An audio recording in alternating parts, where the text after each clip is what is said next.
on December 4th, the House of Representatives passed the MORE Act.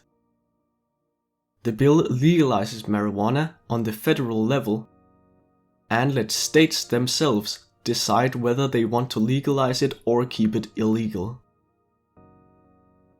The act establishes a 5% tax on marijuana, and the money will be used to reinvest in communities adversely impacted by the war on drugs.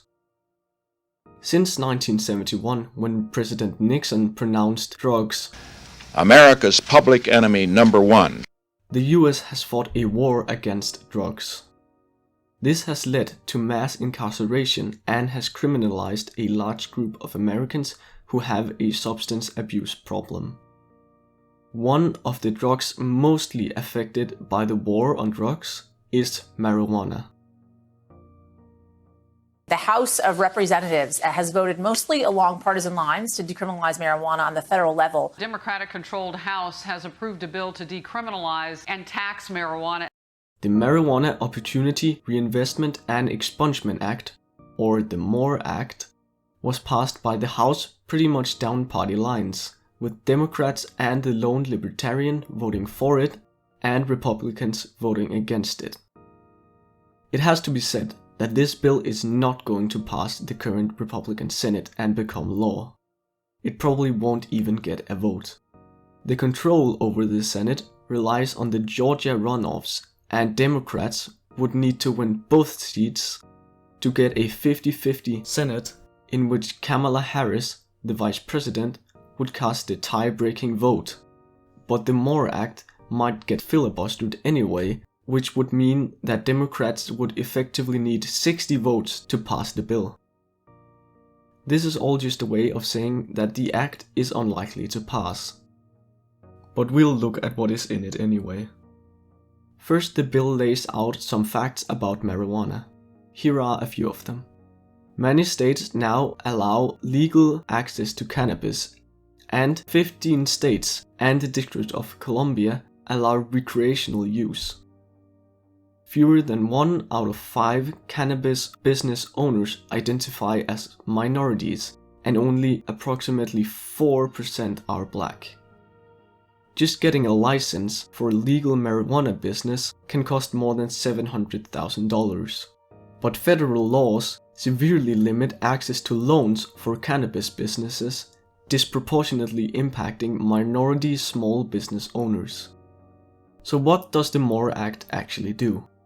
It eliminates marijuana from the list of scheduled substances under the Controlled Substances Act and eliminates criminal penalties for individuals who manufacture, distribute or possess marijuana at the federal level, but still lets states decide whether they want to keep their current marijuana laws. It requires the Bureau of Labor Statistics to regularly publish demographic data on cannabis business owners and employees. It establishes a trust fund to support various programs and services for individuals and businesses in communities impacted by the war on drugs. It imposes a 5% tax on cannabis products and requires revenues to be deposited into that trust fund. It prohibits the denial of federal public benefits like housing to a person on the basis of cannabis-related conduct or convictions. It prohibits the denial of benefits and protections under immigration laws on the basis of cannabis-related convictions. It directs the Government Accountability Office to study the social impacts of cannabis legalization. As for the revenue generated by the 5% tax on cannabis products, the Act does specify where the money should go. 50% should go to the Community Reinvestment Grant Program for individuals adversely impacted by the war on drugs. This grant program gives money to things like job training, legal aid for criminal cases including expungement of cannabis convictions, literacy programs, and other things of that nature.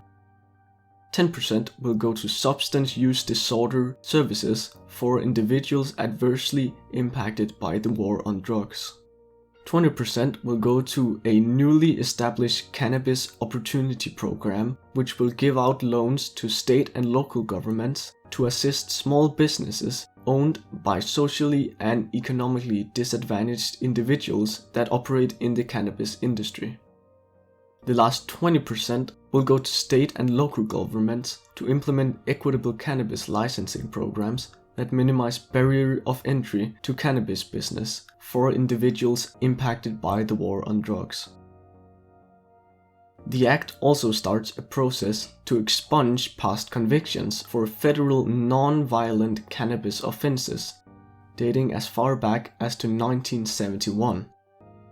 It will also expunge arrests and seal records of arrests and convictions associated with cannabis offenses.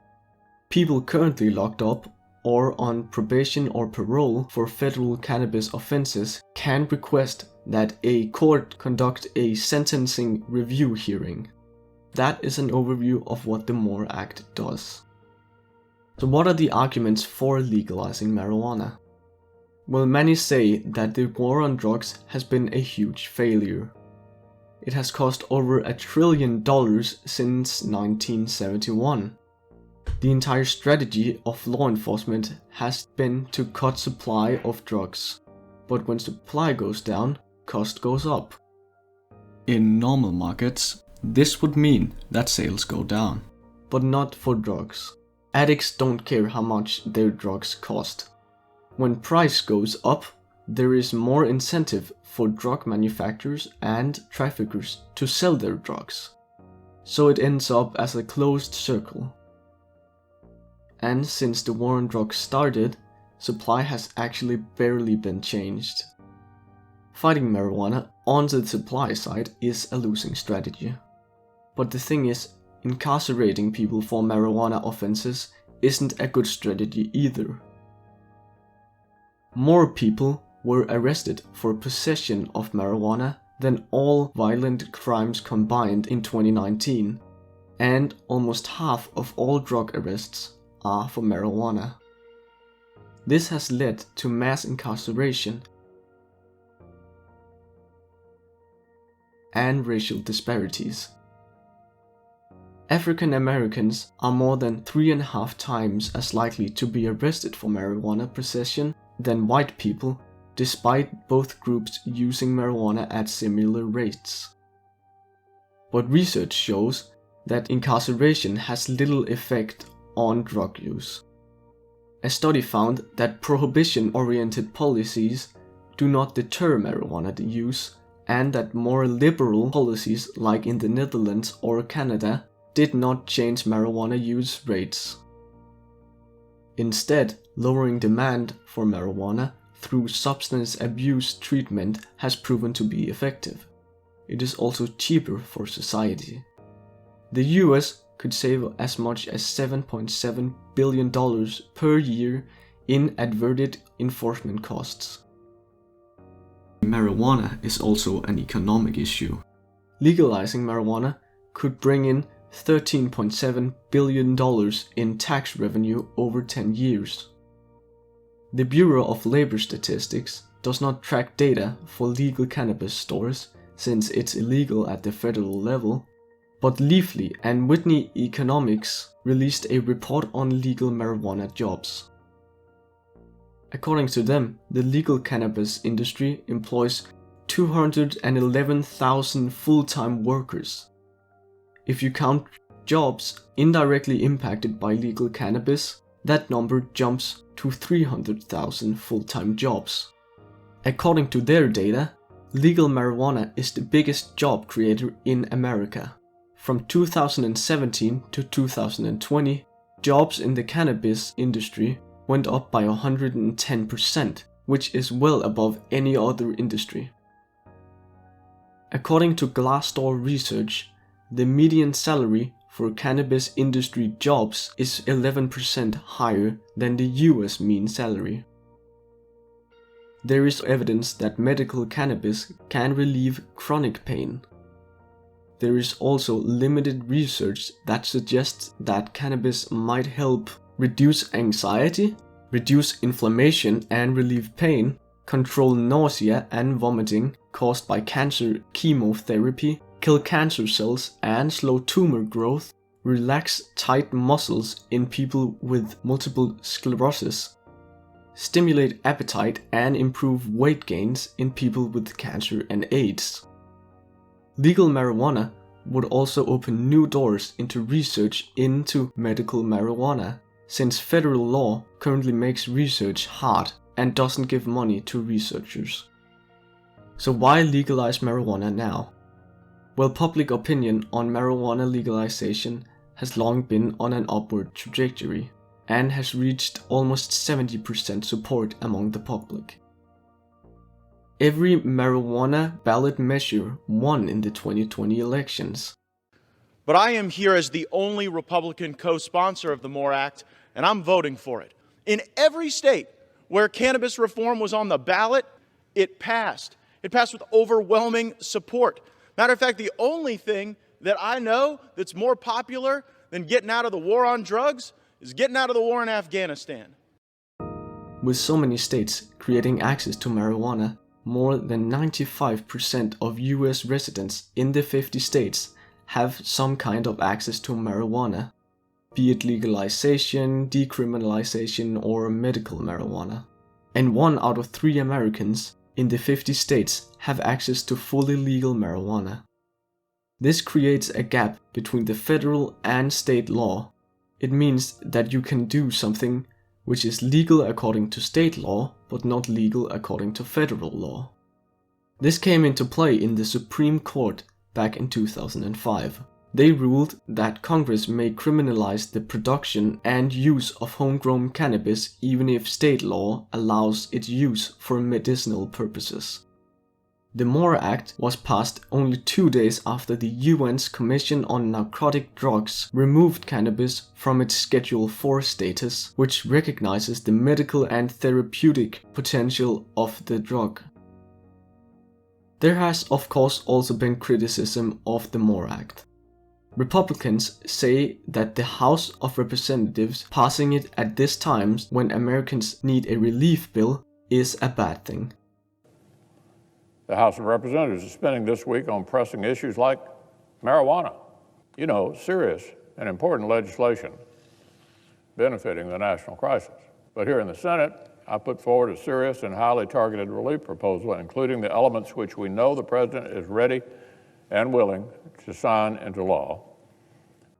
The major argument from opponents of the MORE Act and marijuana legalization in general is the danger that marijuana poses. So let's take a look at the danger of marijuana. The main active ingredient in marijuana is THC, which can have both long and short-term effects on the brain. In the short term, THC can cause changes in mood, impaired body movement, difficulty with thinking and problem solving, and impaired memory. When taken in high doses, it can even cause hallucinations. In the long term, marijuana can influence the brain development in teens. Teens who smoked heavily and used marijuana regularly had an average drop of 8 IQ points. Though taking any drug hampers brain development. Regular, long-term marijuana use can lead to some people developing severe nausea, vomiting, and dehydration. Long-term marijuana use is also linked to worsening of symptoms in patients with schizophrenia. Numerous lines of evidence suggest a correlation between cannabis consumption and a variety of psychiatric conditions. It can also cause high blood pressure, breathing problems, anxiety, and paranoia. Marijuana use can lead to a substance use disorder, which can develop into addiction in severe cases. Research shows that around 9% of users develop addiction, though use in teenage years increases the risk of addiction highly. Removing marijuana restrictions would also help research into its negative effects. Right now, there is no evidence of marijuana having ever caused an overdose. Compare that to alcohol. If you exclude accidents and homicides, alcohol caused more than 37,000 deaths in 2018 alone. When it comes to car accidents, alcohol increases the likelihood of a crash 13-fold, while marijuana increases it by 2-fold. Currently, marijuana is a Schedule 1 drug, the highest classification of controlled substances, and is on the level with heroin and LSD, and one schedule above cocaine, which in 2018 killed 15,000 people. A drug that is nowhere to be found on that list is alcohol. The MORE Act wishes to remove marijuana totally from this list, which would bring it on par in federal law with things like alcohol.